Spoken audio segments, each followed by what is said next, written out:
And hey, we're live. Number 74 of Bono Stuff. Got my dog playing with me, so pardon that. And we got the Avengers in the back. Disney, don't sue me. I'm joined with Jared M. Cohen. Is Matthew? Jared Matthew Yeah, Cohen? Matthew, yeah. He's got the Captain America shield behind him for those watching on the YouTubes or Facebooks. And yeah, there it is.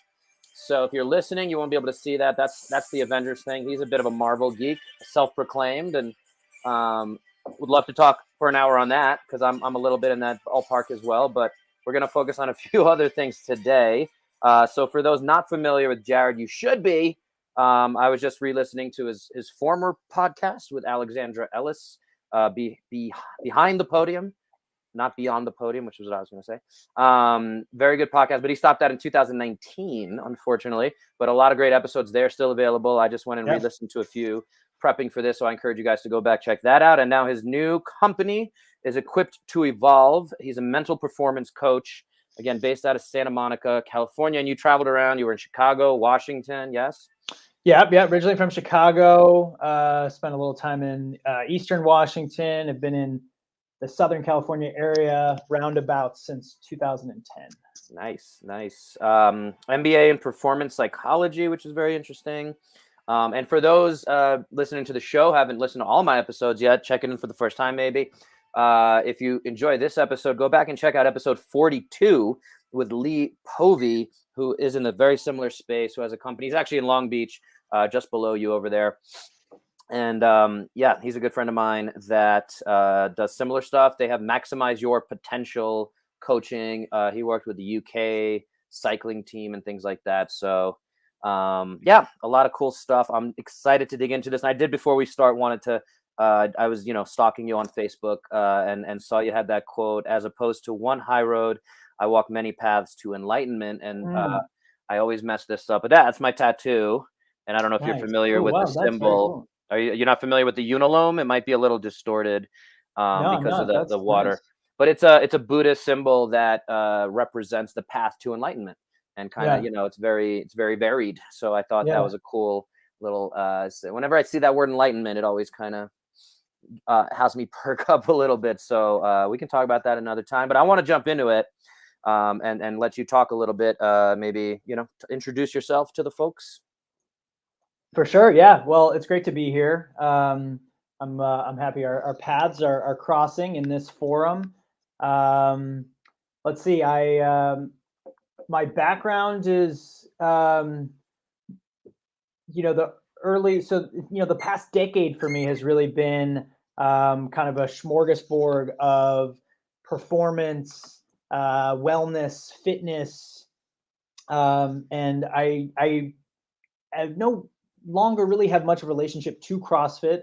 But, I always credit that as being a really influential starting point for me and a really amazing, I think, staging area for the sort of mixed modal mindset, right? And I say mindset because just the idea that, going back to what you said, walking many paths to enlightenment. And that was so influential for me because of the amount of things I was exposed to related to human optimization, health and wellness. I credit a lot of my kind of thinking, especially even into the realm of mindset and psychology, to the early Kelly Starrett stuff of just what does it mean to be thinking in terms of skill and transferability. And so I've really now, over the past 8 years, I went back to school for a master's in sport and performance psychology and an MBA, more of a focus in organizational psych, and have really been on this journey, more so to, I think, kind of what I'm trying to do is like map the archetypes of personal development, and really kind of seek out what is the common ground, what are the similar paths that a lot of these different models or frameworks are pointing to. But if you don't have a greater awareness of how they all relate or how they're similar, then I think you can't get as much out of it unless you can kind of see the overlap. So that's really where I like to say my specialty is in, synthesizing and curating these models for personal development leadership and learning that people can use really in any context. It seems oftentimes to be more popular in terms of the world of executive coaching or, athletics, where people tend to already have a bias for making those incremental improvements. So let me put that back on you, I guess, narrow it down to help. Who do you work with? Is it individuals, athletes, executives, C-suites? Yeah, so my work more so within the past year and a half has been with executives within companies, doing a lot of work with leaders in companies that have a lot of direct reports that they oversee. And so working with them to kind of build their leadership philosophy, be much more conscious of what their leadership style looks like, and then how they share that, how they socialize that effectively with those that they also lead. And in doing so, help those that they're leading also become leaders of their own. And so it's a fun mixture of one-on-one work as well as group training and coaching to really help people be operating from the same playbook, so to speak. Yeah, and I just want to echo again that intersection between all those paths. I definitely have a similar journey and interest in that fitness, healthcare, performance space, wellness, all these terms that get thrown around. And I've struggled to find my own identity within that. And again, a lot of what you're talking about speaks to that. And I'm it's awesome to hear that you kind of had that, where do I go with all this? And is there a way to, mix all these concepts, like you're saying, and mental performance coach seems to be a really good place. I've come to call myself a long-term health coach. I liked you said a physical retirement specialist. Yeah, I thought that was really poignant. I appreciate that, but I've also gotten a lot of pushback on that because anyone who hears the word retirement has a very different connotation. Exactly. I think someone like you who's been in the space and has a different mindset around it is able to appreciate that, which is where I'm coming from. And I'm like, it really fits. It's what I want to do. But yeah, enough about me though. Let's come back to get what you were talking about. And in our kind of pre-interview, you jumped into differentiating between the infinite versus the finite games that we all kind of play. And the real simple concept there is that life is long.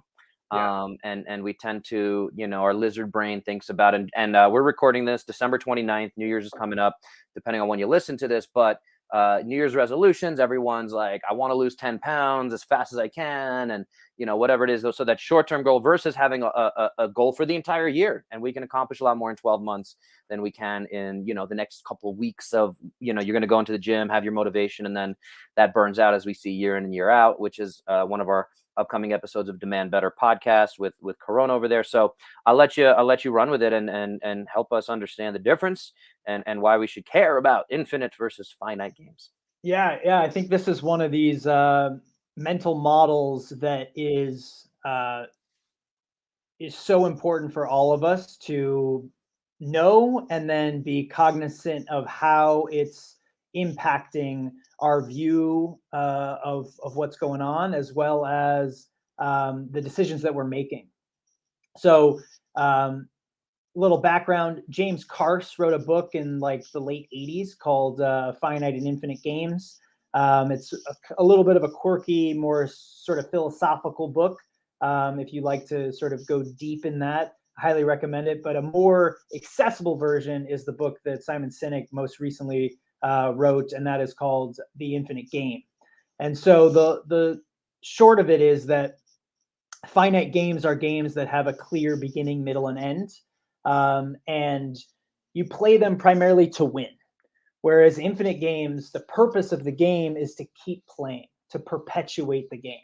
So once we understand that, we can zoom out and realize that we're actually players in infinite games more often than we are in finite games, in spite of the fact of our tendency to think in terms of very finite time metrics.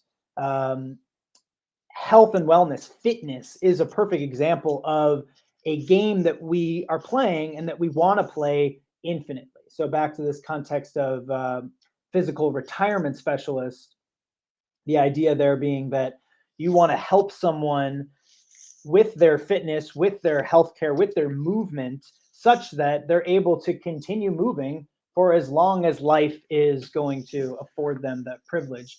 And so the important caveat here is we're not saying that finite games or finite goals are bad. This podcast that we're doing right now, there's a finite period of time. It will end. But we always want to hold that in the context of an infinite game or an infinite perspective, right? So we're thinking about, okay, even though when this is done, how is this going to serve the listeners? Or how is what we're saying now going to relate to other things that we're going to do, or the longer term impact that we want to have? So the infinite mindset is really thinking much more in terms of what is that legacy? And also, how do we approach games with more of this win-win perspective? So a lot of the work I do with leaders and companies, we often talk about how business is a game for identity.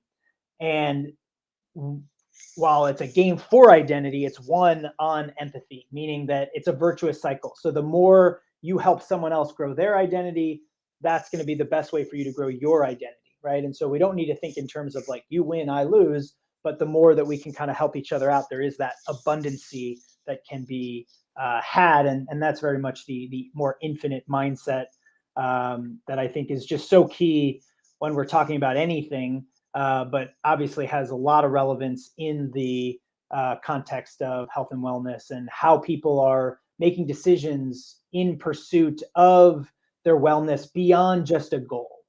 So I recently wrote an article called, "Are you fit or are you fit, FIT?"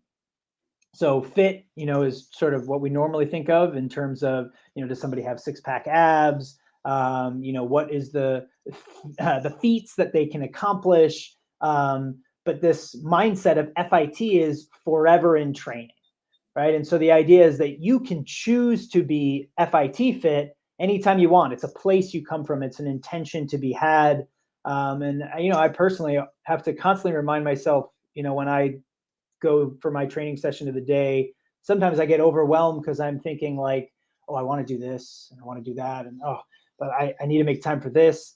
And it's just that ability to zoom out and be like, there's a lot of training to be had, right? I don't need to get it in all today. And the more, I think science shows us about habits, the more we realize, to have that perspective of the accumulation and the way in which we can stack little things over a long term, that consistency mindset really helps when you think of it in terms of infinite versus finite.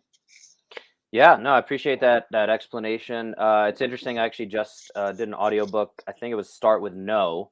And they actually made the argument that win-win is not the best thing in negotiating. And a lot of that's, I would say, a little more business side and deals like that, where if you go in with a win-win mindset there, you're gonna compromise more than you should. So there's some interesting stuff there. Also, for a book club with physical therapists, we just read what was the other one? The FBI negotiator. Never split the difference. That's what it is.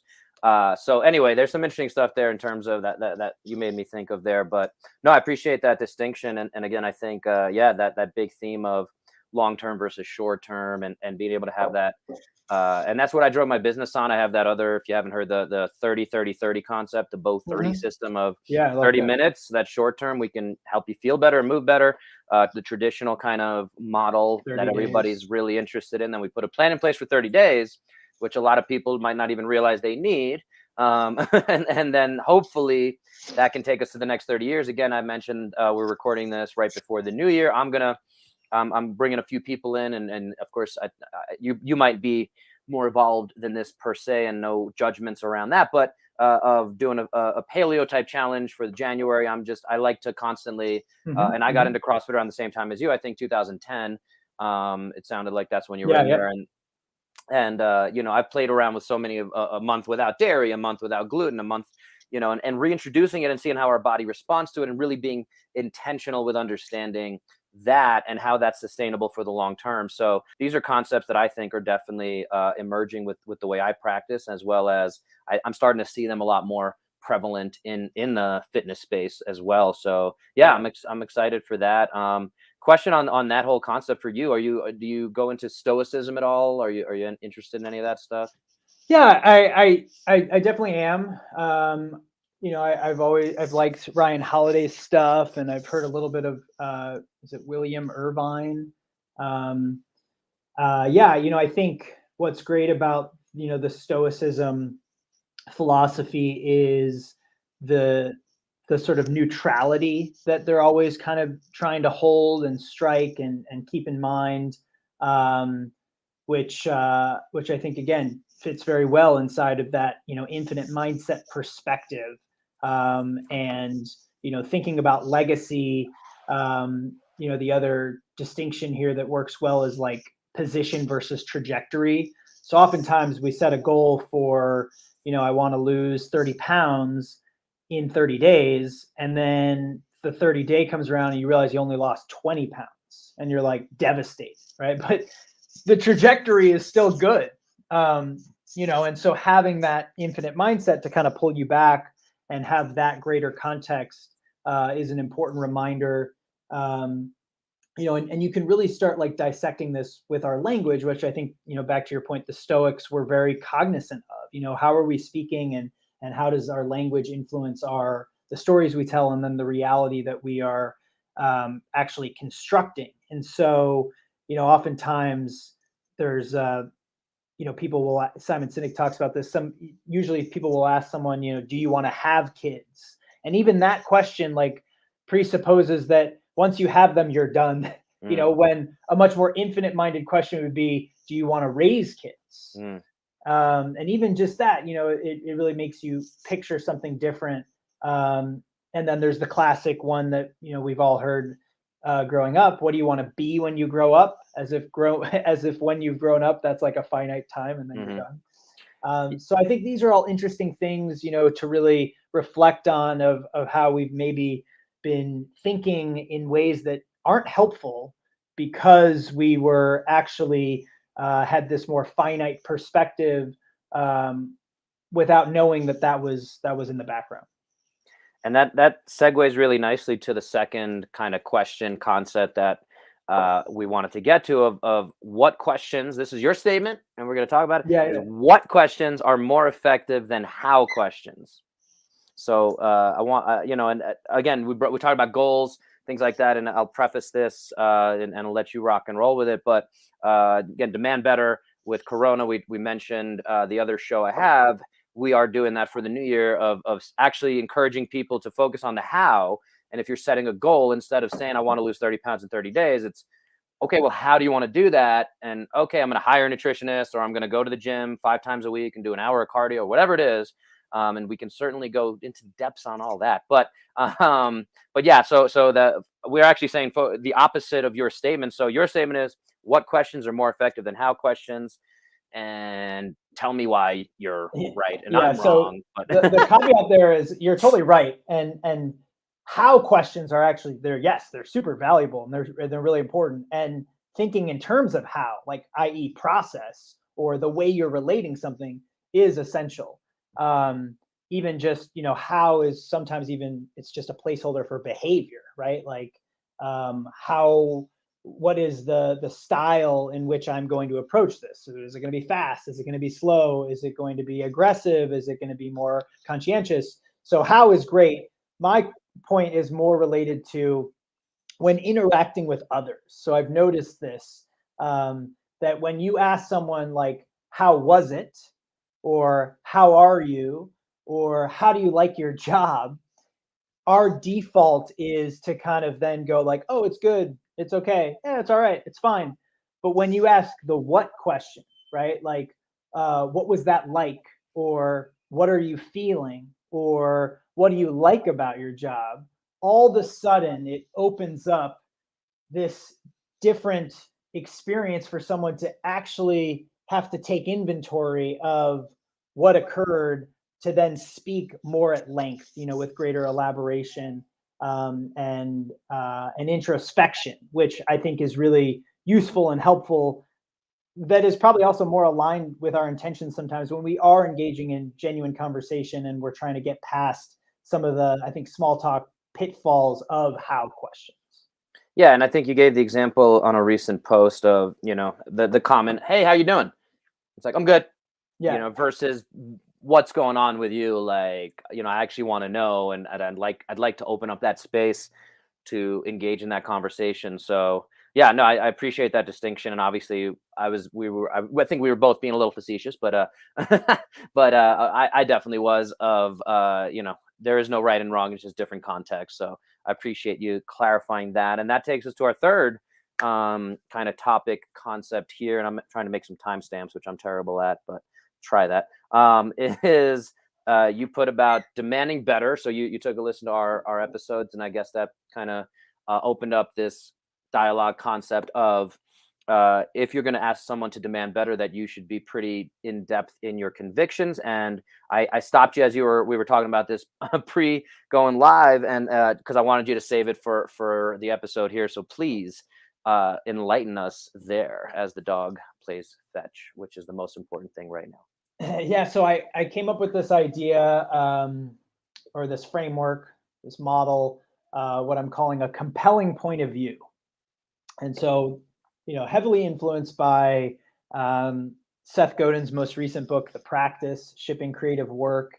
And what I was really thinking about was my experience in a lot of the different contexts that I've worked in, and worked with colleagues, whether it was in the gym or it's inside organizations, or I did some work with the TSA with performance coaching, um, and I'm trying to be mindful with my language here. I don't want to uh, make any specific judgments of anyone, but my reflection often is that in spite of people really intending well in their line of work, they might not really have a compelling point of view, like a real convicted sense of this is how things should. And I know that the shoulding can sometimes be Stop contentious. shooting all over yourself. Not shoulding, but not shooting on yourself, but shooting in this, again, infinite perspective of like,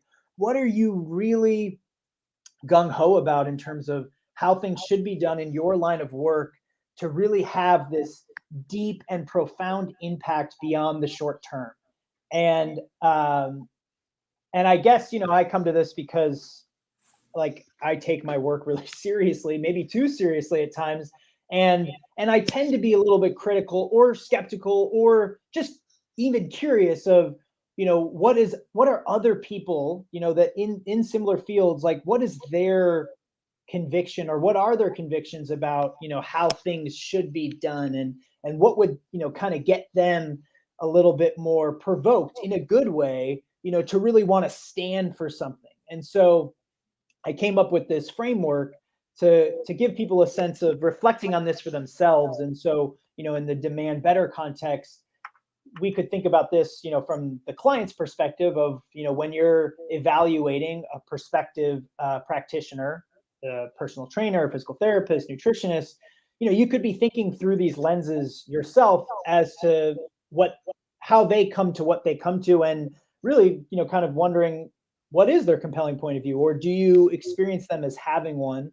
And then of course for yourself, it's valuable to think about your own line of work that is your kind of specialty, or where you play in most often, and take some time to reflect on what that looks like for yourself. So the framework has three parts. I call this the three X's, EX. So the first aspect is experience. And so we all have some amount of experience that has, occurred, that gives us kind of our context for what we have witnessed and been a part of in the line of work that we're in. And in some cases, with other people, you'll have overlapping experiences, right? But ultimately, like your own accumulation of experience is very unique. In the same way that, like, if I'm comparing myself back to, my CrossFit days, like my experience is going to be very unique to all the specific gyms I worked in, right? And all the specific coaches that I had, or the clients that I worked with, the continuing education I did outside the gym, right? All these things are creating my unique experience. And then the second X is expertise. So based on that experience, where do I kind of fall in terms of like what my secret sauce is, or what I really tend to kind of like to go deeper in or specialize in more. And again, if we're using the gym example, this is always interesting when you think about, a gym that has multiple coaches, and maybe they share a handful of experience, but ultimately you'll tell when you're experiencing a class for them just where their experience diverges based on a lot of times their style, what they like to emphasize, what they don't emphasize, and sometimes that'll even tip you off to like what their kind of unique brand or, again, expertise or specialty is.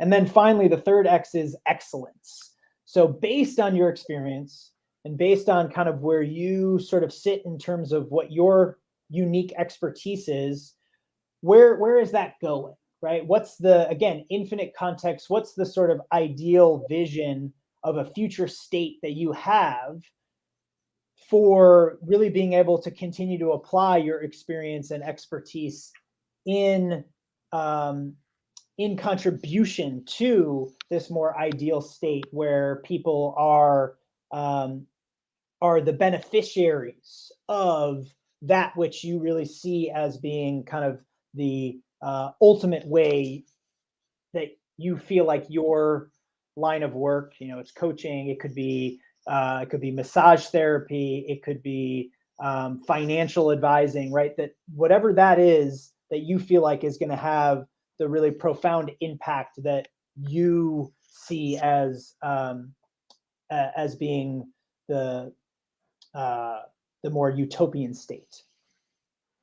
Yeah, no, it's a very interesting way to look at a lot of that, and obviously, I think it's a very cool framework to explore. I'm a very visual person, so I almost want to see it up on like the whiteboard, and be able to do that. So I'll have to see if we can make the podcast or the recording next time a little fancier. I think there are some ways I could do that. Actually, tell us the three one more time. It's excellence. I'll go backwards. Yeah. So the first one is experience. Mm-hmm. The second one is expertise. Yep. And then the third one is excellence. Cool. So yeah, I'll have that up on it's under my name, but I don't know how to change that, so it's under your name. But nice, yeah. But I like that. I'm gonna leave it there for the rest of the episode. But yeah, that's awesome. Regarding all that, yeah, I really like that framework, and there's a lot to explore there. I feel like if we go down some of those paths, it's gonna lead to another hour or so, and I want to be respectful of everyone's times. And again, yeah, no, I really think there's a lot of good stuff in there. I hope those listening, compelling point of view, it's really good, and that does tie in, I wanted to say, with a lot of the reasons we started the Demand Better podcast. We actually just did an episode where we kind of talk about our origins and what brought us to that, and that was part of the concept of, again, not you kind of very PC or diplomatically said you don't want to throw out any judgments, but a lot of it is us seeing folks who don't seem to have that compelling point of view, and they're just kind of doing it, and we think you're selling yourself short if you don't work with somebody who at least has a compelling point of view, which is, again, I like that concept. I think that should carry over. I'm excited to maybe explore some of that on that Demand Better, some of the episodes we do revolving around some of these concepts, especially around the fitness and healthcare space. But yeah, no, I appreciate you sharing that with us. I love that concept. I hope anyone listening gets something out of that. And if they have some cool or they totally disagree, or I always invite that conversation. Yeah, please. Yeah. I think Jared's open to it. I'm open to that, and that's one of the reasons I have this podcast too. And I hope to continue it for many years. Is I just love having these conversations, and clearly the folks I speak to have some conviction around what it is they're talking about. So that's how we title the episodes of what is the conviction, what's the main thing. I had a few people in physical therapy about, one's public speaking, one Lee was talking about men's groups, which is an interesting. I actually want to ask you about men's groups. I assume you're somewhat familiar with the concept. It seems to be emerging, and do you feel there's a place for that? Do you work with some of that? Is there anything in that, in terms of anyone not familiar? A men's group tends to be a bunch of guys getting together, especially now you can do it all digitally. I actually was I'm in a men's group. We did it this morning, and it gives you a chance to kind of explore different elements of your, not manliness. It's not about masculinity per se, but it's just a different dynamic where we can kind of have the space to dive into topics that we tend not to have the space for in everyday life. So I was just Right. curious if you're familiar with them, and or if you see a place for them in your own practice. Yeah, I have heard of them and know of some people that have mentioned different ones that they're in. Um, yeah, I mean, I think any time, there's some kind of, tribe, you know, um, type of gathering that really holds the space for the gathering in and of itself, is super valuable, and just I think having the title of the group and having the reoccurring meeting, gives it that element of intention, and ability for, people to talk about stuff that they might not otherwise, another avenue to hear different perspectives that they might not hear or get exposed to stuff. And so I think it's great when we have these different pockets of contact in community that really acts as this way to expose ourselves to more than what we would otherwise be running into based on our own habits and routines in our own daily life. And so, um, to me, that's really special. No, I appreciate you sharing that. Yeah, and again, I can't encourage folks highly enough to explore some of these concepts. And again, that's why I love doing these, because we touch on so many cool things, and hopefully it leads to some connections and somebody opening up to possibility of something like that. So I do want to be respectful of your time. I do have a patient client I'm going to run off to, and I think we hit on our top points. Is there any other thing you feel has been left unsaid from everything we touched on? I mean, I'd love to do a part two sometime in the coming Yeah, yeah. future. I'll just add one more. So we talked about behind the podium in the beginning. So this like 3X model originally I came up with when thinking about like who were the kind of ideal coaches or of that coach trainer, thought leader persona that I wanted to kind of hold a standard for. So the original 3X's were experience, experimentation, and example, right? So I changed two of them a little bit, but the idea was like really being interested in people that have a really diverse background of experience. They continue to experiment, right? So sometimes, we see people in industries where they hang their hat on like, well, I've been doing this for 30, 40 years. I think in one of our episodes with Chet Marjaria, I remember he made this distinction between like, experience and insight. And just because you have experience doesn't necessarily mean you have insight. And so I think, again, when we're talking about demanding better, the importance of what experimentation is someone doing, right? What are they tinkering with? And there's a lot of important vulnerability in there. And then finally, how is that tinkering helping them move closer to their sort of example, type of coach? Their standard of again excellence or example, model example that they want to strive towards. So again, just seeing a different iteration of that, but same idea of who are the people, and again, this is a great time, New Year's, thinking about how in what ways um are we moving in the direction of these three different X's, and in what ways maybe could we do a little bit more refinement of them. Yeah, it's really interesting. Again, I'm sure you're familiar with, or maybe not, the full definition of evidence-based practice. Mhm. And generally, the Sackett model, which is the author of a paper around evidence-based medicine practice, includes the three-tier of three, or the three legs of a stool, if you will, that it needs to, when we're talking about working with another human, especially when it comes to medicine, you want to not just have you have the clinician's experience, but you also have the patient's experience, and then you have what the evidence actually says. And then again, a lot of people, and this is something that's been coming up for me in a few different conversations recently, including a few while I was on my road trip the last 2 days, chatting while I was a passenger, of again people getting rid of their biases. So like you're saying, somebody's been doing something for 30 years, and they're like, "This is what I do. I crack backs." And not to pick on chiropractors, but I love y'all chiropractors. But but yeah, it's just, this is what I do. This is the system, and I've been doing it for 30 years, and it seems to work. And again, like I think I want to always shout out that I think a lot of folks do have the best of intentions, Right. but they do also tend to get caught in that, like, this is good enough, Yeah. versus, can we really expedite and do things way better? And it might be too much of a paradigm shift for some people. So that's where that experimentation is also really interesting.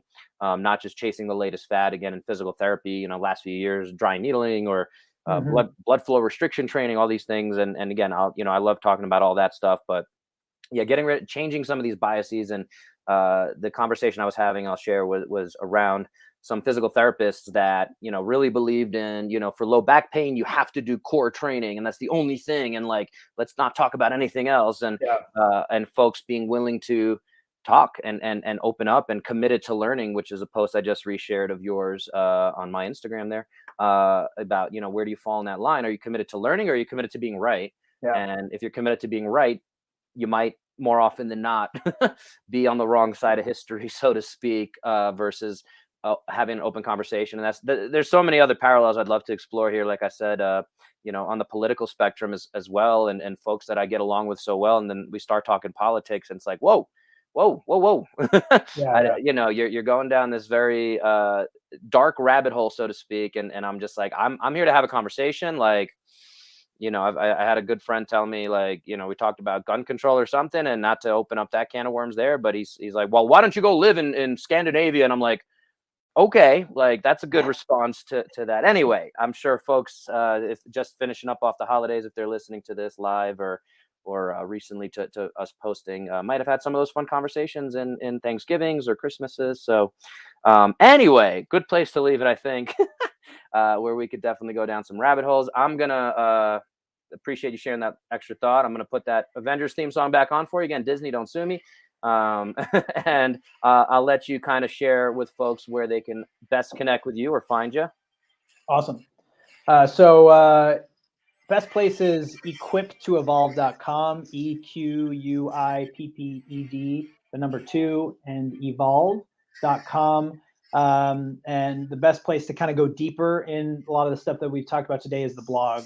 I got a weekly newsletter that I send out, which is always a roundup of 3 blogs around a particular theme. So for me, I'm always looking to curate and synthesize, and continue to help people connect the dots between maybe stuff they've heard before, oftentimes stuff they haven't, but then see it in multiple dimensions with lots of different application, because I think that's how we can really start to appreciate and actually apply it beyond just, oh, that's interesting, but we need that repetition, and we need to understand how it can be applied in multiple contexts. So that's where you can find me on Instagram. It's just ITS, and then my name, Jared Cohen. It's Jared Cohen, and those are the 2 best places. Awesome, man. Well, again, really appreciate your time. We might time this right with the Avengers theme song here. And again, folks, don't hesitate to reach out. Hopefully, again, usual spiel. Don't forget to like, share, subscribe, comment, review, all the things. And we'll leave it there. Happy New Year if you are listening to this before we post it. If not, even if it's March 2022, Happy New Year. It happens. Happy New Year. Yeah. Nothing wrong with Happy New Year's, and hopefully all your resolutions already came true. But let's make sure. I do want to shout out that infinite versus finite concept that hopefully folks took away from that. And on that note, we will leave it. Hope you all got 1% better today. I know I did, at the very least. So and I battled. We both kind of had a little bit of colds going on that hopefully didn't sound too bad on the recording. And we'll leave it there, guys. Peace, and I hope to do a part 2 soon, Jared.